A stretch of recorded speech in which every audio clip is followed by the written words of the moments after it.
Yeah, hi there. These comments are for my Divi. This is Michael. Good to hear from you. Thank you for submitting. It looks like you did practice test number 8.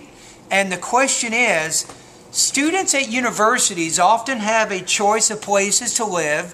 They may choose to live in university dormitories, or they may choose to live in apartments in the community. Compare the advantages of living in university housing with the advantages of living in an apartment in the community. Where would you prefer to live? Give reasons for your preference.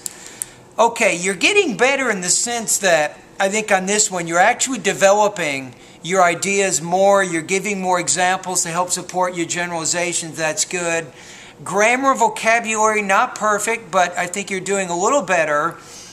The biggest problem, I think, with this essay is you don't really have an introduction. Your paragraph 1, you say on-campus student housing, that is a dormitory, has certain advantages over apartments. A dormitory is inexpensive. But wait a minute. You don't want to get directly into discussing the advantages, I think, of the dorm or the advantages I think in the introduction, you simply want to set up the essay where you say something like this. You might say something like this: each of these two ways of living have advantages. That's probably what you want to do, is compare the two in terms of their advantages. So in the first paragraph, don't get into any specific discussion, but I think in the second paragraph, talk about the advantages of dormitory life. Go to the third paragraph, talk about the advantages of living in an apartment. And then when you get to the conclusion, you can talk about your own idea, what you would prefer. So I don't think that your organization really matches, I think, what we're trying to do with this writing assignment.